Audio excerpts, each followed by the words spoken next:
Man. This game is... it's pretty good. Mario Kart 8 Deluxe, that's the topic of today's video, and it is the one of the last videos in the Mario Kart series I'm making, so that's pretty neat. Mario Kart 8 Deluxe was released in 2014 on the Wii U originally as Mario Kart 8, and it was alright. It was the best-selling game on the Wii U, and then 8 Deluxe is currently the best-selling game on the Switch, so it's gotta be pretty good, right? Well, yeah, it kind of is. Now, the first thing, of course, that anyone's going to notice the second they open up Mario Kart 8 Deluxe is the graphical quality improvement from, well, Mario Kart 7. Mario Kart 8 was made so that it could be a little bit different from the previous Mario Karts, especially graphically, and you can notice that. The lighting in Mario Kart 8 Deluxe is objectively better than any previous Mario Kart game, and well, all the physics are also better, but we'll come on to that later. The graphical quality of the game is definitely an uptick, though. I mean, look at Dry Bones here.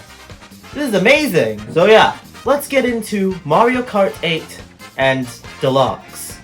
Let's start with the character roster. So Mario Kart 8's character roster, we'll start with the one on the Wii U. It was... I can't sugarcoat it here. It was really shit at the beginning. Mario Kart 8's roster was very, very notable for having all 7 Koopalings from the new Super Mario Bros. Series and from a couple previous Mario games as characters, but not as, you know, one character with a menu where you could choose which Koopaling you want to be. Nope!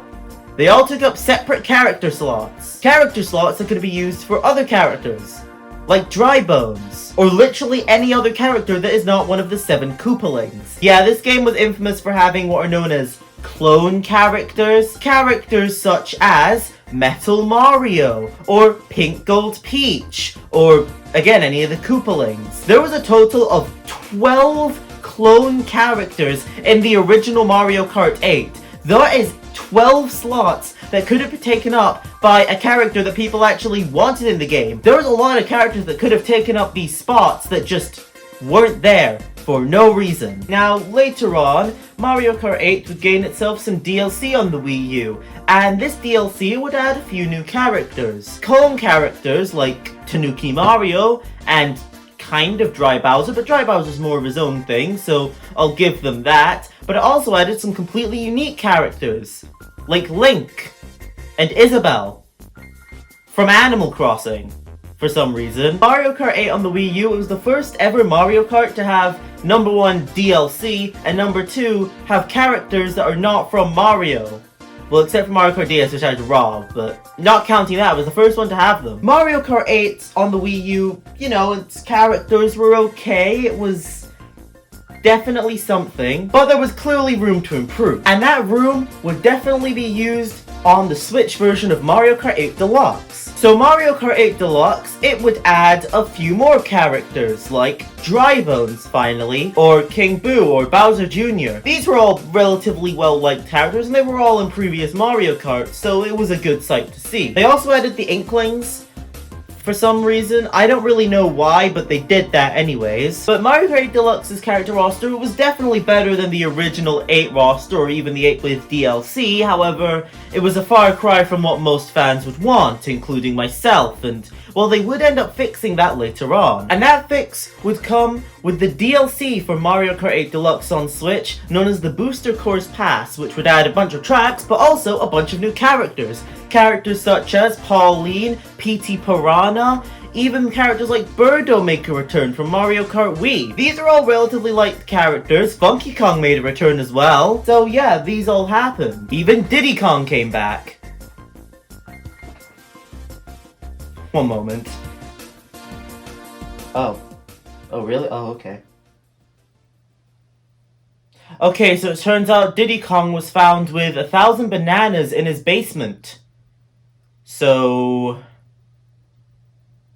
onto the tracks! Mario Kart 8 on the Wii U would add a whole bunch of new tracks, like every other Mario Kart ever has had. Tracks such as Mario Kart Stadium, which is the Mario circuit or the Peach circuit or Luigi circuit of this game. The first kart track that you come onto on the game, and I've got to say, it's a pretty good introductory track. It teaches you how the game's physics works pretty well. It's relatively easy, as an introductory track should be, and it also includes the anti-gravity feature, which was pushed, which was honestly a bit useless. It didn't really do much, but you know, it was still cool. Then of course you've got your other tracks like Toad Harbor, Thwomp Ruins, Shy Guy Falls, Electrodrome, Sunshine Airport, and Wario, which is my personal favorite. Mario Kart 8's Rainbow Road is a bit lackluster, but you know, it's an okay Rainbow Road. It's not the best one in the series, but it's not the worst either. It's just kind of there. But really, in terms of tracks, Mario Kart 8 was never shining overly with its new tracks.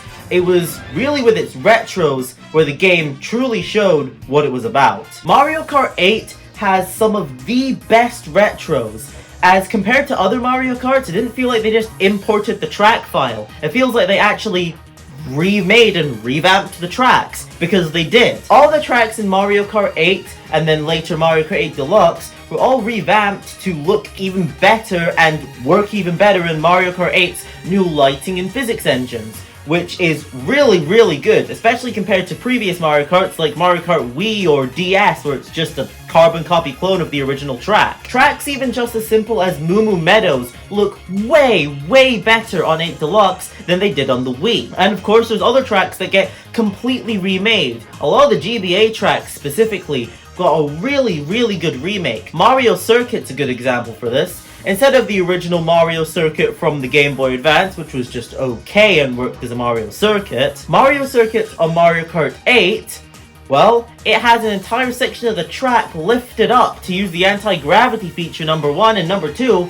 Well, why not? It looks cool. There's an entire section of the track that's lifted up off the ground. Tracks like Wario Stadium from the DS and Donut Plains 3 from the SNES also got similar revamps to Mario Circuit. Of course, the absolute best revamp out of all of them, in my opinion, is N64 Rainbow Road, which went from being quite possibly, the worst track in the entirety of Mario Kart to one of my personal favorites with the Mario Kart 8 version. Mario Kart 8 also got more tracks in its DLC. Tracks like Cheese Land, another GBA track that got a really good revamp, and Ribbon Road, another GBA track that also got a really good revamp, looking completely different from their originals. Tracks like Neo Bowser City from Mario Kart 7 got a nice little touch up, and there was even some brand new tracks added. Tracks such as Super Bell Subway or Ice Outpost. And of course we can't talk about the Mario Kart 8 DLC without talking about the F-Zero tracks. Mute City and Big Blue. These are two really good tracks. Now Mario Kart has had a few little references to F-Zero before. You know, there was Rainbow Road in the F-Zero on the N64, and then also in Mario Kart Wii there was, well, the Blue Falcon as a kart. However, Mario Kart 8 was the first game to actually add an F-Zero track, which was really cool. Mute City and Big Blue are both really good tracks, with Mute City having, you know, normal track layout. You go around 3 times, but having all the F-Zero aesthetics to it. And with Big Blue being a section track, where it's a race right from the top all the way to the bottom, just like Mount Wario, and honestly, I think it's really cool. And of course I mentioned the Booster Course Pass earlier with the Switch, which also added its own tracks. Tracks like Moonview Highway or Waluigi Stadium, tracks also like Toad Circuit for some reason, all made their way into, well, Mario Kart 8 Deluxe with the Booster Course Pass. Now, one of the main grievances with the Booster Course Pass was the fact that the tracks didn't look as good as the base tracks in the game, and yeah, I can definitely see where they're coming from. The tracks look a lot more like they were just directly copied from the Tour versions, which all of them were in Tour. And speaking of which, a lot of Mario Kart Tour tracks made their way into Booster Course Pass. The Booster Course Pass was made number 1 for a lot of retros to remake their way into Mario Kart 8 Deluxe so they could actually have a second chance of getting in, especially Mario Kart Wii, which kind of got sidelined in 8 Deluxe. However, it was also made for Tour tracks. Mario Kart Tour, of course, being the mobile game Nintendo made of Mario Kart. And of course, when Mario Kart Tour servers go offline, the game is just completely unplayable. So this allowed for some sort of way of preservation for Mario Kart Tour's tracks even when its servers go offline. The Booster Course Pass even gave 8 Deluxe some of its own really unique tracks. Tracks like Squeaky Clean Sprint, Ninja Hideaway, which were unique tracks to Mario Kart 8 Deluxe. This meant that by tracks and characters alone, Mario Kart 8 Deluxe, by the time that the 6th and final wave of the Booster Course Pass came out, it was pretty much the definitive Mario Kart. I mean, it had all the characters people loved and most of the tracks people loved as well. There wasn't really anywhere you could go wrong with it. But let's talk about its gameplay because, well, Mario Kart's a game, so the most important part is the gameplay of it. The gameplay between 8 and 8 Deluxe doesn't really change that much. The physics of the karts are only slightly different. It's pretty much the same. So Mario Kart 8 Deluxe and 8's gameplay is relatively snappy with its inputs. It's relatively quick with how it works. You know, the karts feel light.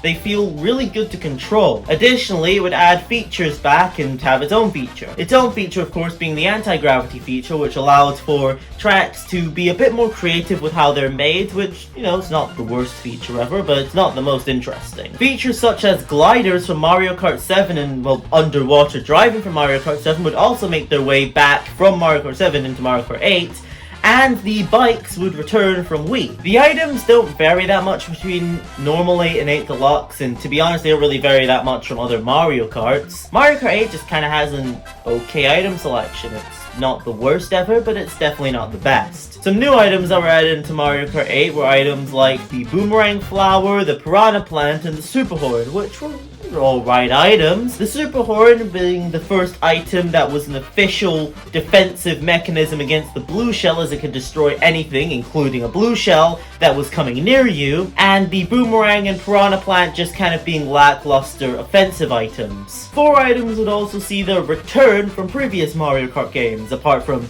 well, the base items, of course, like, you know, the shop, Bullet Bill, and Shells. The Fire Flower would see itself return from Mario Kart 7.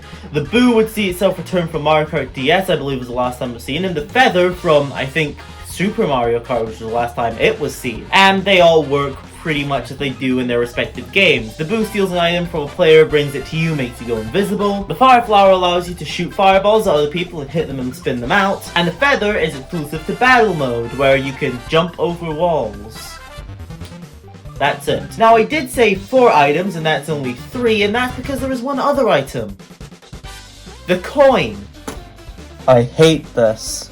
The coin exists literally just to piss people in first place off. The coin, its entire purpose is that the more coins you have on your character, the higher your top speed is. So a kart that has 0 coins will go slower over time compared to a kart that has 10 coins, which is the maximum. And that seems fair enough. And that was fine when it was re-added into Mario Kart 7, but for the first time since Mario Kart on the SNES, in Mario Kart 8, coins were re-added as an item, not just as something on the ground.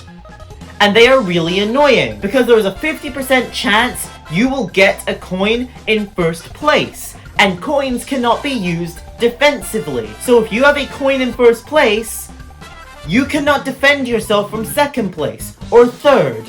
Anything that gets thrown at you, you have no defense against it because of the stupid coin. It just takes up a slot, it's stupid, I hate them. I wouldn't even mind that much if they were just on the track. That's fine, they're just there, it's more of an addition. But this is actively subtracting from the amount of fun that I'm going to have in gameplay. When I'm in first place, I want to feel like I'm in first place, not get screwed over because I got a coin. In terms of new features that this Mario Kart added, well, there wasn't actually really much. Mario Kart 8 was primarily made in order to get the Wii U to sell at all, and, well, it didn't really work that much. It still shows that they put effort into it. I can tell that they really didn't want to make Mario Kart 8 overly gimmicky, as the gimmick in Mario Kart 8 kind of is not really present, or at the very least in gameplay, you don't notice it that much. The anti-gravity isn't really that noticeable, it's just kind of there. Your camera isn't going turning around and topsy-turvy and flipping everywhere, it